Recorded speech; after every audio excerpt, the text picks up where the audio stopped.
बच्चों नमस्कार। बच्चों हम लोग कक्षा 10वीं गणित में महत्वपूर्ण प्रश्नों की श्रृंखला देख रहे हैं बच्चों, और इस महत्वपूर्ण श्रृंखला के अंतर्गत हम पढ़ रहे हैं रिक्त स्थानों की पूर्ति कीजिए।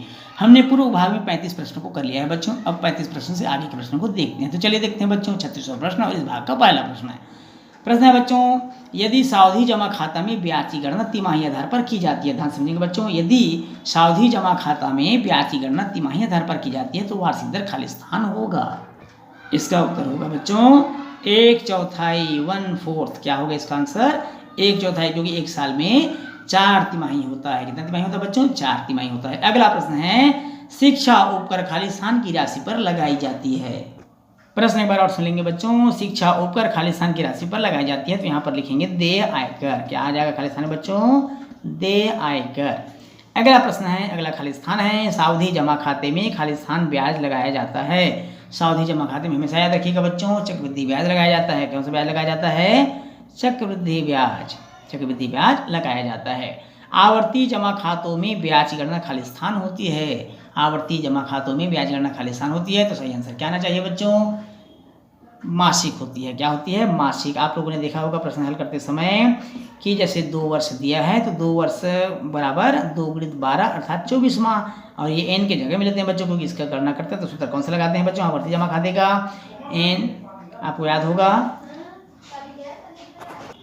हम सूत्र लगाते हैं PR/100 × n + 1/12 रहता है बच्चों। उसके बाद ब्रैकेट में n + 1/2 ऐसा फार्मूला लगाते हैं। इसी फार्मूले को हम बोलते हैं आवर्ती ब्याज की गणना करने के लिए। और यहाँ पर n क्या है? मासिक। n क्या है? मंथ की संख्या को बताता है। 2 वर्ष है तो 24 महीना, इस प्रकार से हम वहाँ पर लिखते हैं। तो यहाँ पर आएगा बच्चों ब्याज गणना मासिक होती है। अगला प्रश्न है, 1 अप्रैल से लेकर के दूसरे वर्ष के 31 मार्च तक के समय अंतराल। ध्यान रखिएगा, 1 अप्रैल से लेकर के दूसरे वर्ष के 31 मार्च तक का जो समय होता है, ये जो समय अंतर होता है वो क्या कहलाता है? आपको बताना है ये क्या कहलाता है बच्चों। इसको बोलेंगे हम वित्तीय वर्ष। क्या बोलेंगे? वित्तीय वर्ष। हमेशा ध्यान रखिएगा, ये मोस्ट MP खाली स्थान में से एक है। अक्सर पूछा जाने वाला खाली स्थान है वित्तीय वर्ष। अगला है बच्चों, वित्तीय वर्ष में समस्त स्रोतों से प्राप्त हुई आय को हम खाली स्थान आय कहते हैं। इसको हम कहते हैं सरल आय। क्या बोलते हैं बच्चों? सरल आय। हमेशा याद रखिएगा, ये नया प्रश्न है, सरल आय कहते हैं इसको। बैंकों में खाता खोलने के लिए खाली स्थान संख्या अनिवार्य है। इससे पहले इस प्रश्न को पढ़ चुके हैं, फिर भी आप बता देते हैं क्या संख्या अनिवार्य होता है बच्चों? आधार संख्या। बैंकों में खाता खोलने के लिए हमारे लिए आधार संख्या अनिवार्य होता है। अगला खाली स्थान है 1090 - 56। 1090 - थीटा, 1090 - 56 का मान खाली स्थान होता है। तो 90 में 56 घटा देंगे तो हो जाएगा 1090 - थीटा का मान होता है काट थीटा होता है। तो यहाँ पर हो जाएगा बच्चों काट थीटा, और थीटा में है 56 अंश। क्या है? 56 अंश। और 90 में 56 घटा दें तो 34 अंश प्राप्त हो जाएगा। तो सर काट 34 डिग्री। अगला है 1090 - 34 का मान क्या होता है? इसी जस्ट अपोजिट दिया हुआ है। तो 1090 - 34 डिग्री का मान क्या होता है बच्चों? 10 का होता है काट, तो काट 56 हो जाएगा। क्या हो जाएगा बच्चों? काट 56 डिग्री। अगला है cos 90 - 67। cos 90 - 67 का मान कितना होता है? तो इसका हो जाएगा sin 67, अर्थात sin 90 में 67 घटा दीजिए तो 67 और 3 होता है 70, और 20 27 डिग्री। कितना हो जाएगा बच्चों? 27 डिग्री। अगला प्रश्न दिया है बच्चों, cos × sec थीटा का मान खाली स्थान होता है। तो cos और sec हमेशा एक दूसरे के अपोजिट होते हैं, जिसका मान होता है 1। क्या हो जाएगा बच्चों? 1। 2 tan 15 डिग्री अपान cot 75 डिग्री।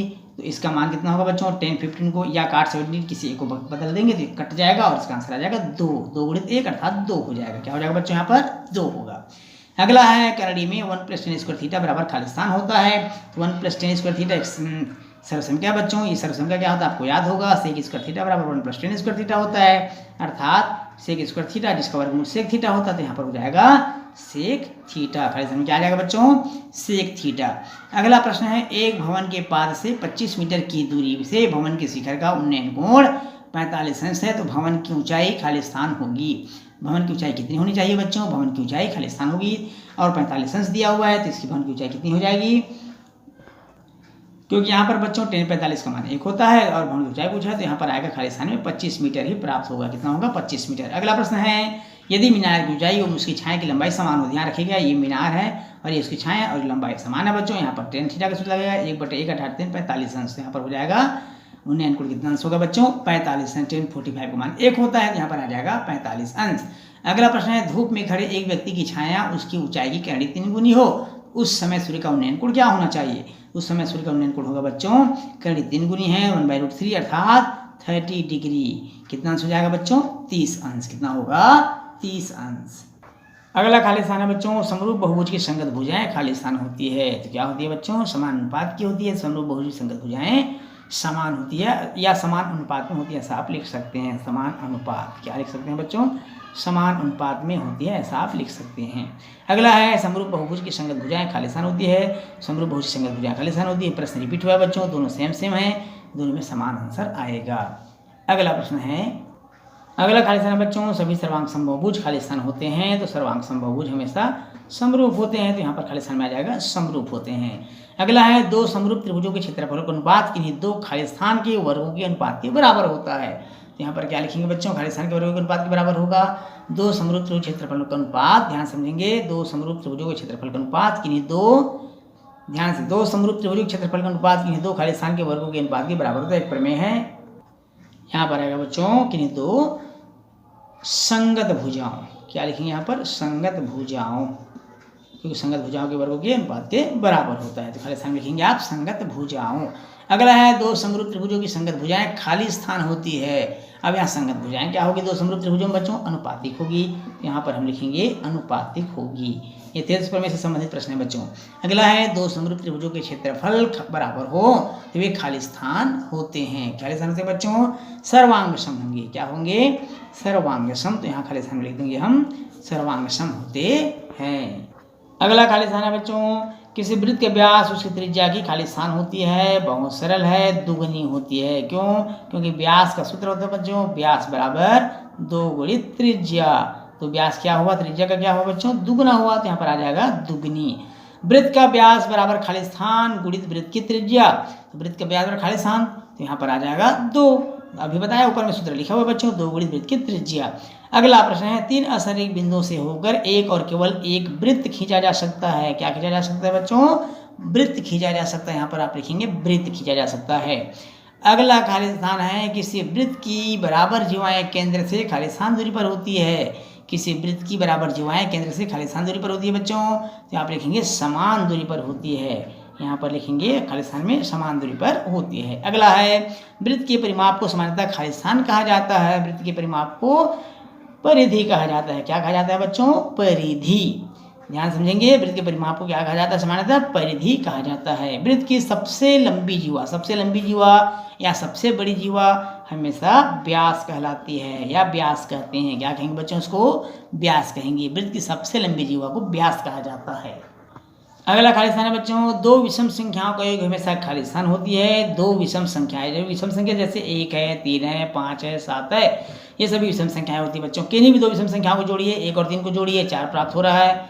1 और 5 को जोड़िए, 6 प्राप्त हो रहा है। 3 और 5 को जोड़िए, 8 प्राप्त हो रहा है। 3 और 7 को जोड़िए, 10 प्राप्त हो रहा है। 7 और 5 जोड़िए, 12 प्राप्त हो रहा है। अर्थात हम किसी भी दो विषम संख्या को जोड़ दें तो हमको एक सम संख्या प्राप्त हो रही है बच्चों। तो यहाँ पर खालिस्तान में आ जाएगा सम संख्या होती है। क्या होती है? हमेशा सम संख्या होती है। अगला है, खालिस्तान एक समांतर चतुर्भुज है।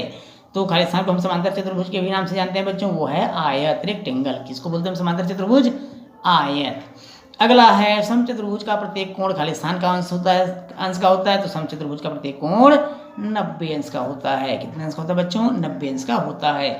अगला खालिस्तान है, कर्णी 2 एक खालिस्तान संख्या है। कर्णी 2 एक खालिस्तान संख्या है, निश्चित रूप से आप जानते होंगे। कर्णी 2 एक अपरिमेय संख्या है। क्या संख्या बच्चों? अपरिमेय संख्या। तो यहाँ पर आप खालिस्तान में लिख देंगे अपरिमेय। क्या लिखेंगे? अपरिमेय। अगला खालिस्तान है बच्चों, घनाभ में कोरों की संख्याएं खालिस्तान होती है। घनाभ में कितने कोर होते हैं बच्चों? जल्दी बताइए, घनाभ में कुल कितने कोर होते हैं? 12 कोर होते हैं। घनाभ तो आप समझते होंगे बच्चों, ये इस तरह से होता है घनाभ। ध्यान से देखिए, मैं चित्र बना के आपको बता रहा हूँ। ये इस तरह से घनाभ होती है और इस घनाभ में कुल 12 कोर होते हैं। कुल कितने कोर होते हैं बच्चों? 12 कोर होते हैं। अब अगला प्रश्न है, घनाभ से संबंधित है। घनाभ में कुल विकरणों की संख्याएं कितनी होती है? तो कुल विकर्ण अगर पूछा जाए तो विकर्णों की संख्या होती है 16। घनाभ हो या घन हो, दोनों में कुल विकर्णों की संख्या है। अगर घनाभ की जगह में प्रश्न पूछा जाता है घन में कुल विकर्णों की संख्या कितनी होती है, तो भी आपको 16 ही लिखना है। घनाभ में पूछा जाए तो भी आपको 16 ही लिखना है। अगला प्रश्न है बच्चों, खालिस्तान एक्स अक्ष पर स्थित किसी बिंदु की कोटि। हमेशा याद रखिए बच्चों, इस तरह से ये एक्स अक्ष को भुज बोला जाता है और वाई अक्ष को कोटि कहा जाता है। अब यहाँ प्रश्न में देखिए बच्चों क्या पूछ रहा है, एक्स अक्ष पर स्थित किसी बिंदु की कोटि। अब एक्स अक्ष पर भुज पूछता तो उसका मान होता, लेकिन कोटि पूछ रहे हैं तो यहाँ पर खाली स्थान में आ जाएगा शून्य होती है। क्या होती है बच्चों? शून्य होती है। एक्स अक्ष पर स्थित किसी बिंदु की कोटि शून्य होती है। बच्चों ये है खाली स्थान का अंतिम प्रश्न अर्थात 70वां प्रश्न है। हमने खाली स्थान में बच्चों कुल मिलाकर के 70 प्रश्न किए। कितने प्रश्न किए बच्चों? 70 प्रश्न किए, जो अति महत्वपूर्ण खाली स्थानों में से एक हैं। इन सभी खाली स्थानों को अच्छे से याद कर लीजिएगा, अच्छे समझ लीजिएगा बच्चों। किसी प्रश्न के उत्तर में या किसी खाली स्थान में आपको कोई दिक्कत हो, कोई डाउट्स हो, तो आप बेझिझक कमेंट्स करिए, आपके कमेंट्स का जवाब दिया जाएगा। तो बच्चों इसके साथ ही रिक्त स्थानों की पूर्ति कीजिए समाप्त होता है। अगले भाग में जब आपसे मिलेंगे हम मिलेंगे 2 अंकों वाले महत्वपूर्ण प्रश्नों के साथ। तो बच्चों आज का क्लास यही समाप्त होता है। वीडियो अच्छा लगे तो वीडियो को लाइक और शेयर करिएगा। यदि आप चैनल में नए हैं तो चैनल को सब्सक्राइब करना बिल्कुल नहीं भूलिएगा। तो आपसे फिर मुलाकात होगी बच्चों अगले भाग में। तब तक के लिए नमस्कार।